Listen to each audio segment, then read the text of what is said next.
नमस्कार, मैं पेन बाजपेयी अपने यूट्यूब चैनल मेरी पेन बाजपेयी पे आपका बहुत बहुत स्वागत करता हूं। ये वीडियो उन सभी एस्पिरेंट के लिए बहुत ही ज़्यादा हेल्पफुल होने वाला है जो एसएससी के एग्ज़ाम की प्रिपरेशन कर रहे हैं, चाहे वो एसएससी का कोई भी एग्ज़ाम हो, चाहे सीएचएसएल का एग्ज़ाम हो, सीजीएल का एग्ज़ाम, एमटीएस, सीपीओ। अगर आप एसएससी के किसी भी एग्ज़ाम की प्रिपरेशन कर रहे हैं तो ये वीडियो आपके लिए। जैसा कि आपको पता होगा कि एसएससी ने अपने सिलेक्शन प्रोसेस में चेंजेस कर दिया है। 2022 में जो एसएससी का 2022-23 के जितने भी एग्ज़ाम हैं या उससे आगे के जो भी एग्ज़ाम होंगे, उनका जो सिलेक्शन प्रोसेस है वो चेंज हो गया है। प्रोसेस में चेंज किया हुआ है कि इससे पहले क्या होता था कि डीवी जो है वो एसएससी कराता था, एक बार डीवी एसएससी कराता था, उसके बाद एक बार डीवी आपका डिपार्टमेंट में होता था।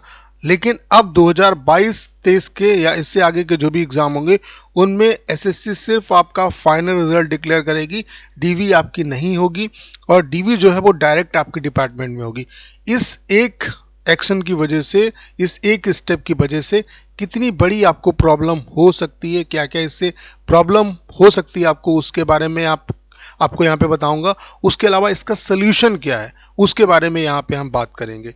तो चलिए एक एक पॉइंट को बहुत अच्छे तरीके से समझते हैं कि इस एक छोटे से स्टेप, हर आदमी इसकी आपको खूबियाँ बताएगा कि हाँ ये बहुत बड़ा बदलाव हुआ है, अच्छी बात है, सिलेक्शन प्रोसेस काफ़ी फास्ट होगा, लेकिन इससे क्या गड़बड़ियाँ होंगी, क्या मतलब इसके ड्रॉबैक्स हैं, उसके बारे में यहाँ पे मैं बात करूँगा। और अगर आपको मेरी बातें जेन्युइन लगें तो इसको आप ज़्यादा से ज़्यादा शेयर भी करिए ताकि ज़्यादातर जो एस्पिरेंट है, टीचर हैं, उन तक ये वीडियो पहुँच सके और जो रियल हमारी रिक्वायरमेंट है उसको हम कहीं ना कहीं पा सकें। क्योंकि अगर जो रियल रिक्वायरमेंट है, जो वेटिंग लिस्ट है, वो अगर हमें नहीं मिला तो सारा मामला बेकार हो जाएगा। ठीक है, फिर ये चेंजेस और ये सब होने से कोई फ़ायदा नहीं है।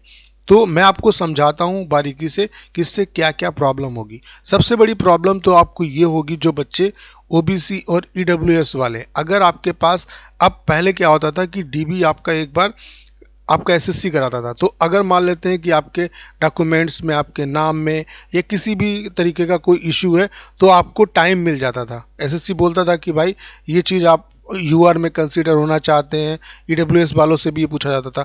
लेकिन अब क्या है कि अगर आपके पास ओबीसी सर्टिफिकेट एक सही डेट का और एक सही क्राइटेरिया का है तभी आप लेके जाइए, तभी आप ओबीसी भरिए। ईडब्ल्यूएस सर्टिफिकेट अगर आपका सही है तभी आप ईडब्ल्यूएस भरिए, अदरवाइज आप यूआर में जाइए, नहीं तो वहाँ पे डायरेक्टली आप रिजेक्ट हो जाएंगे। अगर आपके नाम में कोई इशू है या कोई भी तरीके की गड़बड़ी है तो उसको आपको पहले ही सुधार करना है।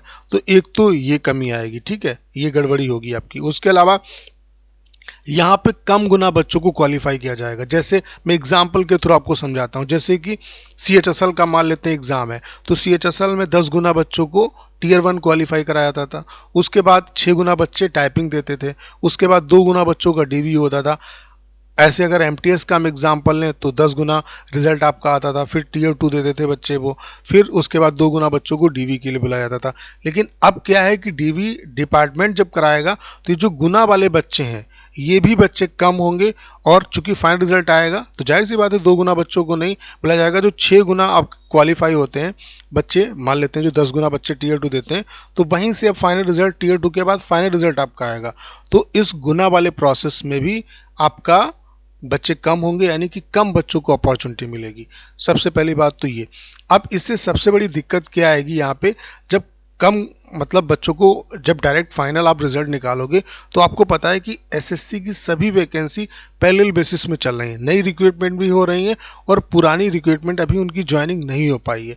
तो मान लेते हैं एक बच्चा, जैसे जब डीवी एसएससी कराती थी तो क्या होता था कि जो मान लेते हैं रिजल्ट आ गया किसी बच्चे का और उसने दूसरा एग्ज़ाम भी दिया है, तो वो डीवी को स्किप कर देता था वहाँ पे, जिससे क्या होता था जो अदर बच्चे हैं उनको मौका मिल जाता था। लेकिन अब अगर उसने टीयर 2 एग्ज़ाम दे दिया, या मान लेते हैं टीयर 1 ही एग्ज़ाम, उन्होंने एक ही एग्ज़ाम कराया, तो उसके बाद फाइनल रिजल्ट आएगा तो वो बच्चा वहाँ पर भी सीट खराब करेगा और यहाँ पर भी सीट खराब करेगा। आप मेरी बात समझ पा रहे होंगे। तो इसका सबसे जो इम्पॉर्टेंट सोल्यूशन है वो ये भी होना चाहिए, अगर आपने इतने बड़े चेंजेस किए हैं तो अगर आप वेटिंग लिस्ट नहीं यहाँ पे लेके आओगे तो इससे कोई फ़ायदा नहीं होगा। सीट बहुत ज़्यादा बड़ी मात्रा में यहाँ पे ख़राब होने वाली है। ये आप समझ पा रहे होंगे कि जब आप फाइनल रिजल्ट निकालोगे तो जो बच्चा एक ही एस्पिरेंट हर एग्ज़ाम में अपना फाइट करता है, क्योंकि कंपटीशन इतना ज़्यादा है, बेरोजगारी इतनी ज़्यादा है, तो वो हर जगह फाइट करता है। अगर फाइनल रिजल्ट ही आएगा, डीबी कहीं कराना ही नहीं है, तो एक ही बच्चा 3-3 जगह पे सेलेक्ट है। तो जब डीबी नहीं होगा तो उसके पास चांसेस भी नहीं होगा कि वो कहीं पे भी डीबी स्किप करे, तो वो तीनों में सेलेक्ट होगा, तो वो वैकेंसी ख़राब होगी। और आपको पता है कि वेटिंग लिस्ट नहीं है, जिसकी वजह से जो उससे नीचे वाले एस्पिरेंट हैं उनको मौका मिल सके। तो सबसे बड़ी प्रॉब्लम यही आएगी, ठीक है। उसके अलावा ये जो तीसरा पॉइंट है वो मैंने अभी आपको बता दिया कि इससे वैकेंसी बहुत ज़्यादा ख़राब होगी। जाहिर सी बात है, वैकेंसी आपकी बहुत ज़्यादा इससे स्पॉइल होने वाली हैं। जो अभी तक आपको छोटी सी हम लोग मैसेज के थ्रू या मोटिवेट करके या कैंपेन चला के स्टूडेंट से रिक्वेस्ट करते थे कि प्लीज़ आप डीबी को स्किप करिए, तो अब डीबी वाला जो बैरियर है वो एसएससी ने हटा दिया, तो इससे ढेर सारी वैकेंसी आपकी ख़राब होगी। इसका एक ही मात्र सोल्यूशन है। आप सभी एस्पिरेंट जो इस वीडियो को देख रहे हैं, आप सभी से हाथ जोड़ के रिक्वेस्ट है, जो टीचर इस इशू की प्रशंसा कर रहे हैं कि हाँ ये अच्छा स्टेप है, इससे सिलेक्शन प्रोसेस फास्ट होगा, तो इस पॉइंट को भी मेंशन करना चाहिए कि वेटिंग लिस्ट अगर नहीं होगा तो पूरा का पूरा खेल बेकार हो जाएगा और ये जो चेंजेस हुए हैं इससे कोई फ़ायदा नहीं मिलेगा, बल्कि सिचुएशन इससे और ज़्यादा डिफ़िकल्ट हो जाएगी। जो अभी ये थोड़ा बहुत हम लोग कैंपेन चला के रिक्वेस्ट करके बच्चे स्किप भी कर देते हैं, अब उससे भी हम लोग बाहर हो जाएंगे, वो भी हम लोगों के हाथ में नहीं रहेगा।